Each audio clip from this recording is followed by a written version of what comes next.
have a proposition for the court that would resolve everything, but it would include a withdrawal and an alternate amends or conditions to address certain issues, but it would take care of all of defendants. And what are you all requesting with the alternate amendment? For state ISF, inpatient address substance abuse issues.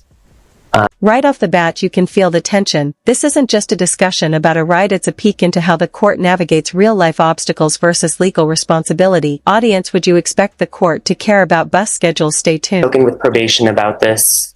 For today's contested,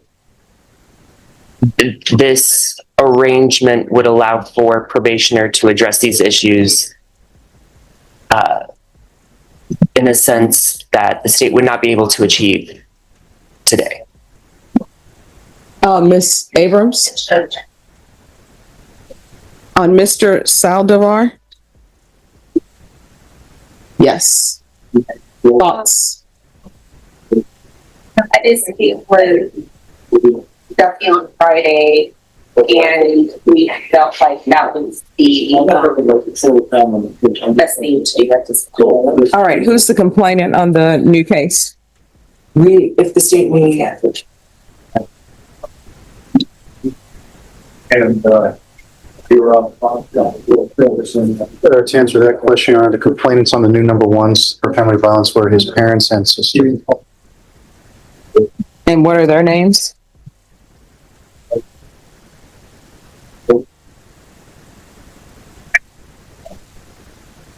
What's your parents' names?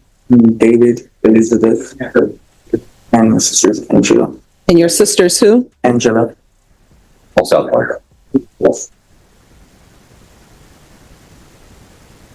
So what is going on with him? Does he have mental health issues?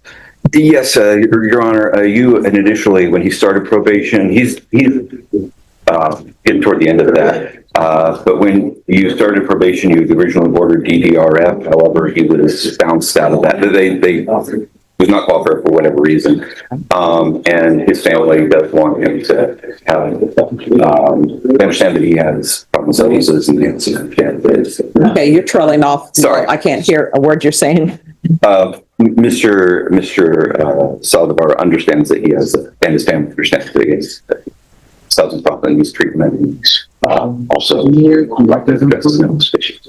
All right, so I don't know how state ISF probation, how is that going to address mental health issues?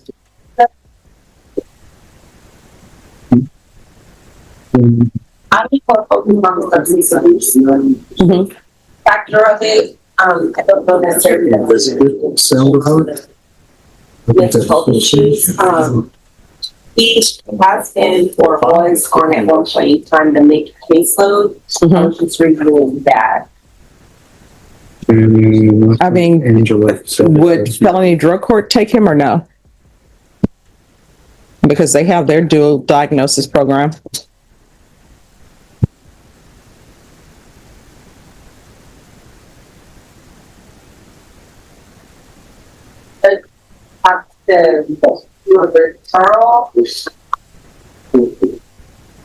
All right. I think perhaps, Your Honor, that Mr. Saldivar does have some anxiety issues. I think perhaps that the family thought that the behavior may be more mental health related. However, it was those instances were all related to the influence. All right. So if he has anxiety issues, I don't know how he's going to do well in ISL.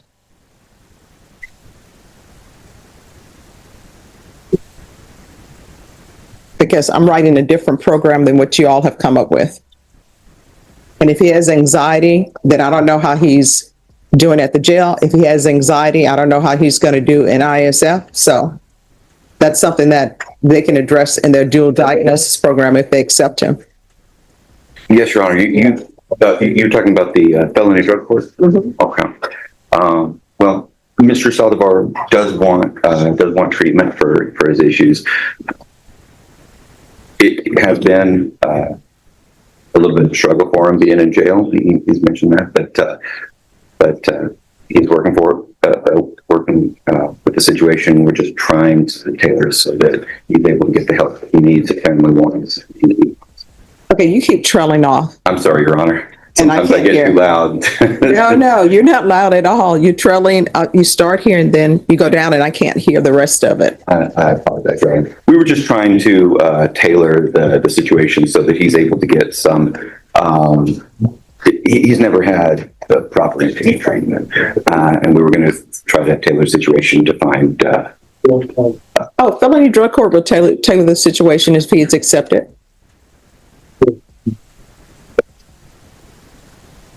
I mean, here are your choices. Your choices are the state wants to withdraw the motion. They want to alternate amend your conditions. So the only thing that's going to end up happening is either you're going to get accepted in a felony drug court, you're not going to be released from custody, or either you're going to ISF and you're not going to be released from custody. So that's it. Now, if you want to, the state can proceed. You can plead to true to one of the violations and the court will hear if they have come to an agreement. But otherwise, your probation today is getting extended for 2 years. That's what's going to happen. If they're withdrawing and they want to alternate amend, it's going to be extended for 2 years. You're going to remain in custody. You're going to be referred to felony drug court while you're in custody. And then if they don't accept you, you're going to go to ISF. That's what's going to happen. And then you're going to be put on GPS, and there's not going to be any in-person contact with David or Elizabeth or Angela. And you're not going to be living with David, Elizabeth, or Angela. Okay. And Your Honor, if the family if the family contacted me to get an affidavit for change to no harmful or injurious, No, no. Okay. because we're here, and in this motion to revoke, it has terroristic threat ×3, and I'm assuming that's involving his family members. And then there's also an interfering with emergency request for assistance, which means somebody was on the phone, allegedly calling 911, and you stopped them from doing that. So, no. Or if those are going to be the court's conditions, or if you want to be revoked, you can plead true to something and the court will revoke you. I don't believe we have any objections, Your Honor. All right, so probation, then the state is asking that the MTR be withdrawn. He's going to be extended for 2 years. And in custody, I want a referral to felony drug court first. And if not accepted, then the referral to ISF. And then, are you employed? Were you previously employed? Working as I'm a painter. Everything odd jobs around. All right. And finding without employment because due to transportation. All right, via bus. Then it goes up to burning. I mean, it gets a company. It's complicated. So here's the thing. This is what people have to understand. I understand when people don't have transportation. I understand when people, the via bus doesn't run to certain locations. I myself, and I've had family members, guess what? When they didn't have a ride, they timed what time they needed to be at work and they walked. I mean, are we living in a society where we say we don't have a ride, via bus doesn't come here, so therefore I cannot work? Waive fees, Your Honor. and that will be upon release. Is there anything else that you need from the court to be successful? I had nowhere else to live with my family. Not going to happen. I don't know what else to do. Felony drug court, if you're accepted, if you're honest with them, they will accept you and they will help you find housing. Do you understand? And there's to be no in-person contact with David, Elizabeth, and Angela Aguilar. I'm sorry, Angela Saldivar. And the reason why I'm doing that is because this could have really turned into something completely different. And then you would have been here for something that's more serious than just a terroristic threat. Once you are stabilized, then your attorney can always reapproach the court and I'll reconsider lifting it and making it no harmful or injurious. Thank you. All right. Is there anything else you need? Can I speak to them? Sure. Yes. You just can't have in-person contact. That means that you can't go to the house, you can't see them face to face. You understand? But you can call them on the phone. You can even, and I say face to face, you can even do a video conference with them, but you are not to see them in person. Do you understand? All right. And just for the record, Your Honor, I should mention that as part of the agreement to agree to extend the probation, the state's going to be filing this one 2025 CR 008047. All right. Once they give me the dismissal, I will sign it. Yes, ma'am. Thank you. All right. Is there anything else you need? Yeah, now's the time. You can always call me too. You can always call me too. I'm All great. right. Thank you. All right, you're welcome. And if you ever need anything, let probation know. And if you feel they're not addressing it, you can always come back to the court. Thank you, Your Honor. All right, good luck to you. Thank you. Likewise. You're welcome.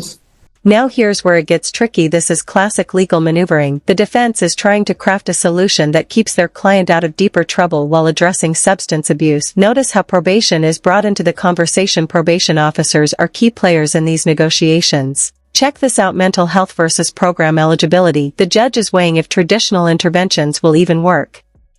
This is a subtle but huge moment. How courts balance mental health needs with procedural rules can literally change someone's life. Boom. Here's the courtroom pressure cooker. Choices are laid out: felony drug court, ISF, or extended probation in custody. Audience, which path do you think would give the best chance at rehabilitation, and which path feels like it's designed to trap him? Notice the judge going full life coach mode. This is where legal authority meets tough love. GPS for employment, not just a legal condition, it's a literal tracking tool to make sure someone shows up to work.